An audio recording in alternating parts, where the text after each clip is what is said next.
Recording begins. Ambient sound, low building hum, closer than before. A door settled open somewhere. This is recording 14. I'm still inside 47 Marginal Road. I didn't leave. I need to be clear about that because the last recording ended abruptly and I want the sequence documented correctly. A door opened somewhere deeper in the building, not the front entrance, and I stopped the recording. That was the right instinct. What I'm describing now happened in the minutes after that. My objective tonight has changed. I came here to decode the sequence. That's done. The new objective is to understand who else is in this building and whether Hannah Morrison's ledger, the one that appeared on the shelf, is safe to remove, or whether taking it triggers something I can't predict. Both of those questions depend on what's in the hallway. The hallway runs from the front room toward the back of the building. I know it ends at a stairwell. I've never gone down. The door that opened, the sound came from the far end, past the back room near the stairwell. I'm moving toward it now with the flashlight low. I don't want to announce myself before I understand what I'm announcing myself to. There's light at the end of the hallway.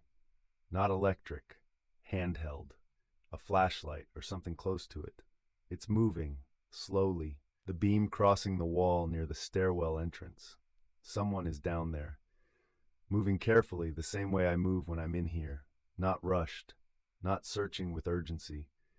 Methodical. I need to decide in the next few seconds whether I call out or stay quiet. I'm staying quiet. The light has stopped moving. Whoever is holding it has stopped at the stairwell entrance. The beam is pointed down into the stairwell. They're reading something, or they're waiting. I can see the silhouette now, a person, standing still. One arm raised slightly, holding the light. The other arm lower, holding something flat against their side. A book, maybe, a ledger. I'm about 15 feet away now. The hallway is narrow enough that I can see clearly. It's a woman. She's facing away from me, toward the stairwell. She hasn't heard me, or she's choosing not to react. Her coat is dark, practical, not formal.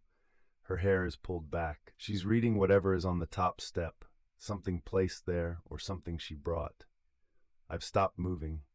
She turns her head slightly, not toward me, not fully away, a three-quarter profile. She's aware of something in the building. Whether that's me or something else I can't say.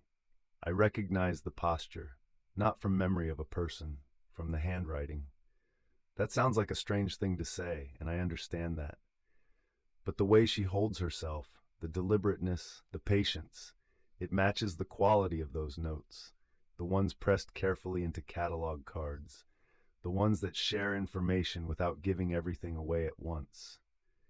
I'm aware that's not a reliable identification. Posture isn't a signature. I'm making a connection between a physical presence and a quality of written language, and those are not the same thing. But the detail that keeps stopping me, the way the arm holding the ledger is angled slightly outward, the spine visible, readable, even in poor light, that's not incidental. That's how someone holds a book when they've been reading in the dark long enough that it becomes habit. This is Hannah Morrison. She moves, not toward me. She steps down, one step into the stairwell, and pauses. Then a second step. She's going down. She's leaving. I should call out. I know I should call out. The letter said both of us arriving at point 0 is required. She may know the order of entry. She has information I need. All of that is true, and I'm standing here in the dark saying nothing because I don't know her voice. That's what stopped me. I was about to say her name, and I realized I have never heard her speak. I don't know what her voice sounds like. I know her handwriting.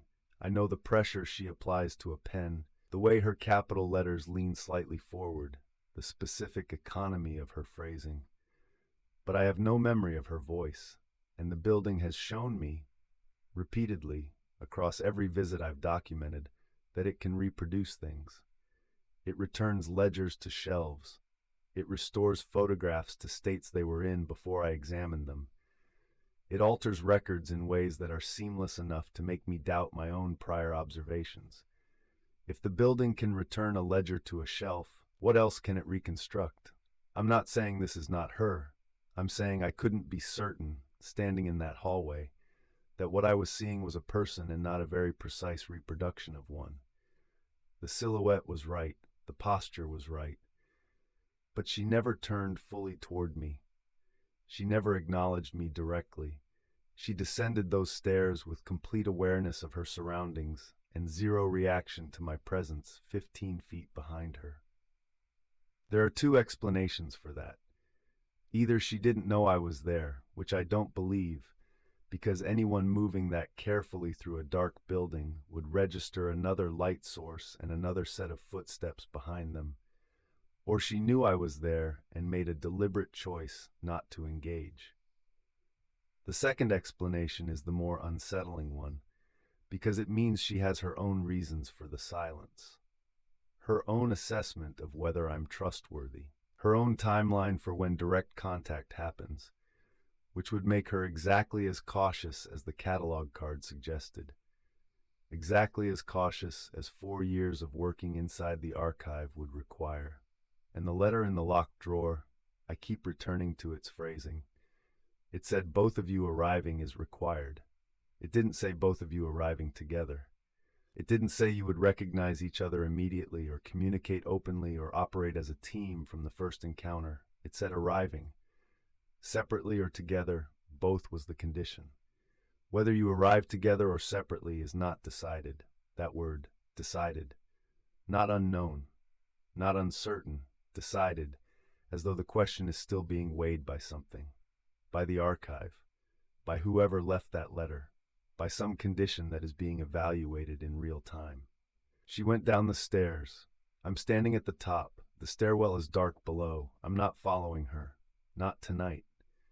Following her into an unknown basement after 30 seconds of silent hallway contact is exactly the kind of urgency the building punishes. The building has taught me that. She has probably learned the same thing. There's something on the top step. I can see it from here. A catalog card. Plain white. Archive issue. Left face up on the step, positioned deliberately. Not dropped, not fallen. Placed. She left this for me, or she left it for whoever came to the top of the stairwell. She couldn't have known it would be me, unless she could. I'm picking it up. Under subject, the heading is blank. Someone crossed out whatever was originally written there. Underneath the crossout in small ink, you found the ledger. Under location, blank. Under date filed, blank. Under notes, one line. Do not open it here. The building reads what you read. The building reads what you read. I'm going to stay with that for a moment, because if it's true, it reframes every visit I've made to this building. The ledger that reappeared on the shelf tonight, I've been treating that as the archive returning something removed. But what if it appeared because I was looking for evidence of Hannah? I spent the last recording tracing her name through the typewriter text, the catalog card, the .0 label on the small map, assembling her from fragments. And then I walked into the front room, and there was a ledger with her name on the inside cover. And further back, every time I've been close to a connection, the next piece has surfaced. I thought that was the archive being generous, showing me things because I was ready. What if it's tracking the shape of my attention? And what if something else is tracking along with it? The note doesn't say who receives that information. It doesn't say the reading is neutral. She wrote this, and I'm certain she wrote this. The card was placed for me specifically, because she learned the hard way that opening archive material inside this building has consequences she didn't anticipate. 4 years of work. 4 years of being careful about what she reads, and where, and in what order. I've been here 4 months, and I've been treating this like a reading room. I need to recalibrate everything. The back of the card is blank except for one thing, a small crescent mark pressed lightly into the lower right corner. Not ink, indented. The same tool that pressed the column labels into the grid map. The same hand. She made the grid map, or she had access to whatever made the grid map. Either way, the map, the catalog cards, the column labels, they're connected to her. She's been building the infrastructure of this investigation for 4 years and leaving it here for what? For someone who would come after her? For me specifically? The letter said you were brought here deliberately. So was she. I need the ledger. I need to get it out of this building. The ledger is on the shelf where I left it. Fourth position, spine unmarked. I'm looking at it without touching it yet because I want to think through what the card told me. Do not open it here. The building reads what you read. Opening it is the prohibited action. Removing it, the card didn't address removal. That's either an oversight or a deliberate omission. She chose her words carefully enough that I'm inclined to treat the omission as permission. I'm picking it up. The weight is wrong. I noticed it when I first pulled it from the shelf. I registered it as fewer pages or thinner stock. But holding it now with both hands, the distribution is uneven. Heavier at the back than the front. Books don't work that way. Paperweight distributes evenly through a bound volume, unless the pages at the back are a different stock than the pages at the front, unless this ledger was not made as a single object. I'm going to examine the spine without opening the covers. The spine is intact. The binding it's been reglued, recently relative to the age of the cover. The original stitching is still visible at the top and bottom, but the middle section has a thin line of newer adhesive. Someone opened this binding and resealed it. They replaced pages, or added them, or removed them and put different ones in. The cover is older than what's inside. And the cover has, I'm running my thumb along the front face, a faint rectangular indentation, about 2 inches by 1 inch, near the top right corner, close to where her name is written. Something was attached here. A label or a card or a small envelope, attached and then removed. The indentation is clean enough that whatever was there for a long time before it was taken off. She removed something from the cover before she left this here. Or someone else did. The pages, without opening, I can feel the edge, the texture of the page edges. Old paper has a specific feel, slightly rough, slightly soft. These edges feel that way at the front of the book. At the back, the texture changes, smoother, more uniform. The pages at the back of this ledger are newer than the pages at the front. She's been writing in it, actively, adding to an existing record. The ledger started as one thing and she's been extending it, filling it forward, which means what's inside is both archival, historical records she found or inherited, and current, her own ongoing documentation, her investigation and mine bound together. The ledger goes inside my jacket, against my side. I want to note something for the record before I leave. The woman I saw in the hallway, Hannah, I'm going to call her Hannah because the alternative is cumbersome and I'm running out of patience for my own caution. She was not frightened. She was not hurrying. She descended those stairs at the pace of someone who knows where they lead and has been there before. She left me a catalog card in the dark on a step she couldn't see clearly, positioned perfectly, face up. She's done this before, not the specific action, leaving a card for me specifically, but this kind of communication. Indirect, deliberate, through archive material. She's not a victim of this. She's operating inside it. That should be reassuring. It isn't entirely, because the letter in the drawer said both of us arriving is required, and she has 4 years on me, and the building has been reading everything I've read while I wasn't paying attention. What I can't answer yet, and I'm noting this because I don't want to lose the question, is why 4 years of working alone? 4 years without surfacing, without reaching out through any channel I would have found. Either she couldn't, or she chose not to. Both of those possibilities have implications I'm not ready to work through tonight. I'm at the front door. I want to check one thing before I leave. The large grid map, the one I've been carrying, I want to look at the lower margin, the area I haven't examined closely, the bottom edge where point 0 would be if the map extended further. The margin there's a notation I haven't seen before, Or it wasn't there. Small text, pressed lightly into the paper, the same way the column labels were pressed. Easy to miss. Easy to dismiss as a fold mark or a printing artifact. It's a name. One name. No initials, no date. The name is mine. My name is in the margin of this map, in the same hand as the column labels.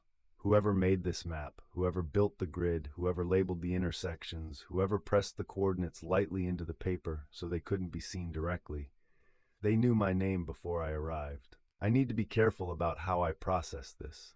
The instinct is to conclude the map was made for me, that my arrival was anticipated, that some intelligence, the archive, whoever controls it, whoever built it, has been expecting me specifically.